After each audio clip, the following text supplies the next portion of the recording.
What is your official prediction for this one? Ilia Topuria is going to knock him out in round number 3. This guy, I mean, can you tell me what we saw on Saturday? Because like I'm ready to freaking fire off some crazy takes about this guy, dude. So Bro, can you bring me back down to earth before I get talking? dude, I can't argue with you. I think Saturday we saw the we saw it against Volkanovski. I got to see his number one contender fight.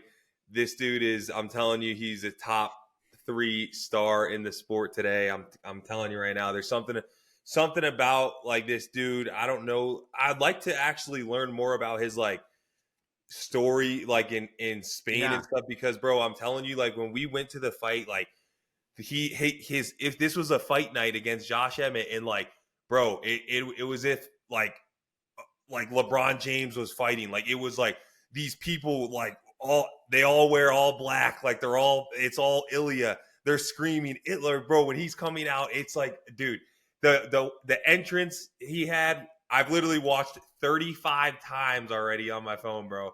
Like it's one of my favorite walkouts and one of the sickest walkouts I think in the sport today. He comes out, bro. Dude, he's got everything, bro. He's got the boxing, he's got the wrestling, he's got physical like attributes that can't be matched at that division, bro. The guy just went out and slept Max Holloway, bro. Like, and he's got the confidence now to where it's like, dude, you're gonna have to clip this guy or get lucky, I think, to beat this guy at this division. Yeah, dude, he's already jumped. He's one of my favorite fighters to watch in the sport already. I think UFC has themselves an absolute megastar here.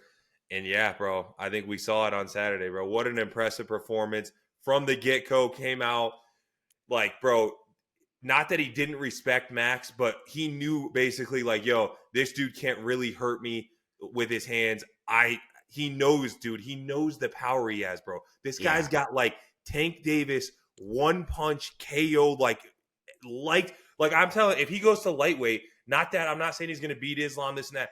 This dude can put any lightweight in the world out cold, like Correct. no doubt about it.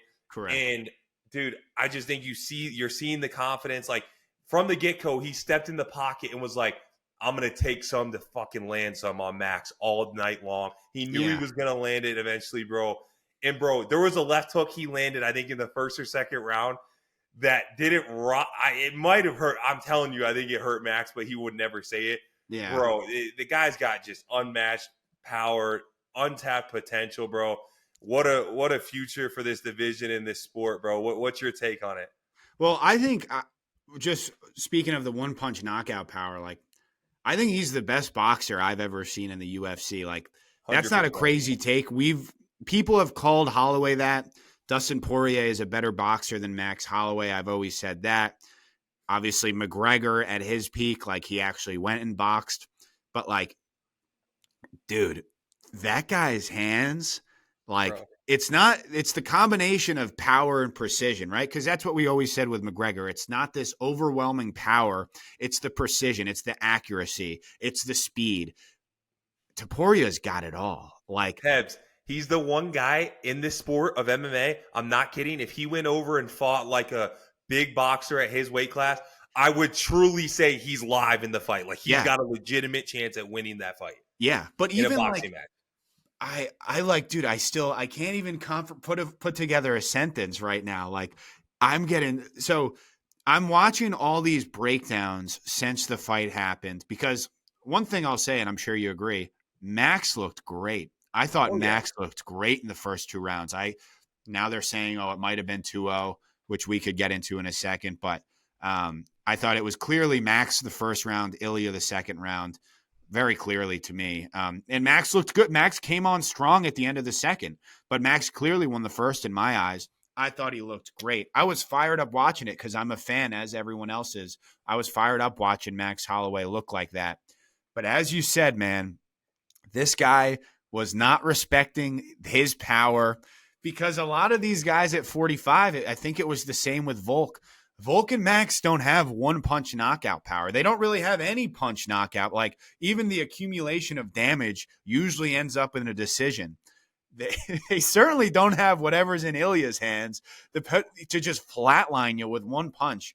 But the way this guy sets traps, I know we all see these breakdowns after the Alex fight, the Volkanovski fight, of like the way he was making, like reading the feints, the way he would step in and like, he just kept making reads that ended up leading to the knockout. But it seems this guy at any point in the fight can just let his hands go and put you unconscious. That right hand that wobbled Max in a way that we've never seen Max Holloway wobbled. We saw him get knocked down against Gaethje in the clinch, like with that, I think it was an overhand right that caught him on the temple, which was a flash KO that they didn't even count as a knockout. He took a knee. We saw him, again, we've seen there are no knockouts on the resume. In Atlanta versus Dustin, he pretty much got dropped twice. Once he falls into the cage. Another time was very close. But like, we haven't seen his eyes roll back in his head the way that right hand cracked him, dude. And then when that happened, Ilia again went right into the fire. He knew that Max had nothing for him. It couldn't have been an Izzy versus Alex where you just run in with reckless abandon and they could hit you with an overhand right. I think he knew that's not really a possibility with Max Holloway. So he went in there without a care and he put his lights out. You could say, wasn't it maybe a TKO? That was a knockout, dude. He knocked out Max Holloway. And I mean, I didn't think we would live long enough to say that sentence. That guy's the best boxer I've ever seen. Everyone wants to talk about his wrestling background, how he's a credentialed grappler. We haven't really seen it, but I mean, as long as he has enough to to defend a takedown or two, as you said, the only way that this guy could lose right now is a flash knockout. There's no beating him. There's no beating him in a 5-round, 25-minute fight. This guy we've seen, or I guess we could get into that now of what's next.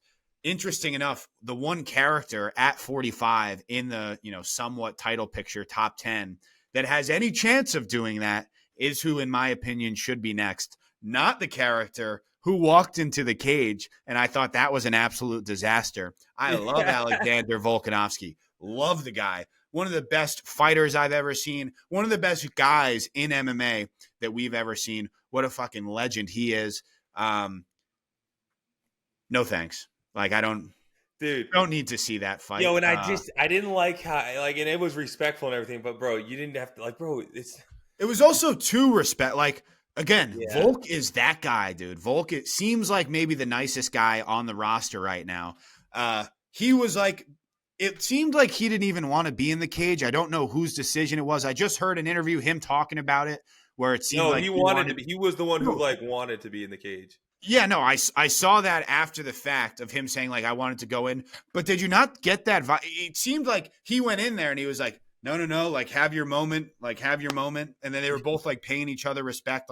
Yeah, bro, if you're going to go do it, I'm not going to compare it to O'Malley fucking Aljo. You got to look better than that. You got to look better than that.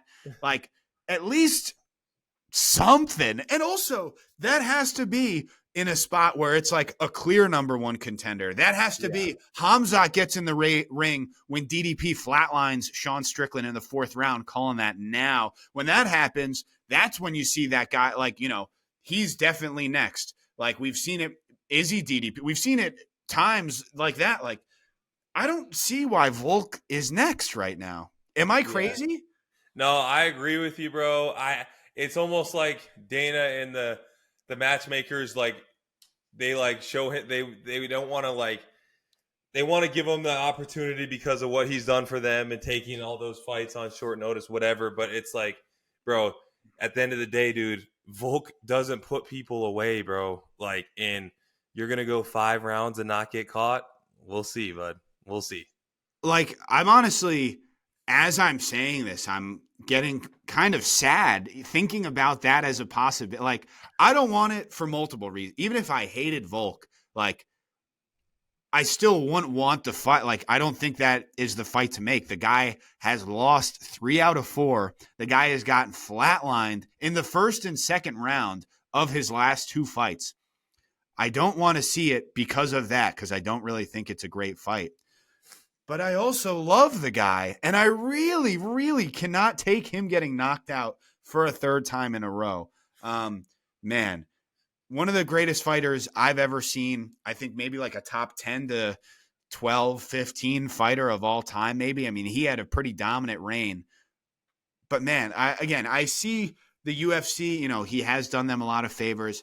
I guess you give him the fight, but I want absolutely no part of that. I would rather see him fight Diego Lopez in a number one contender fight.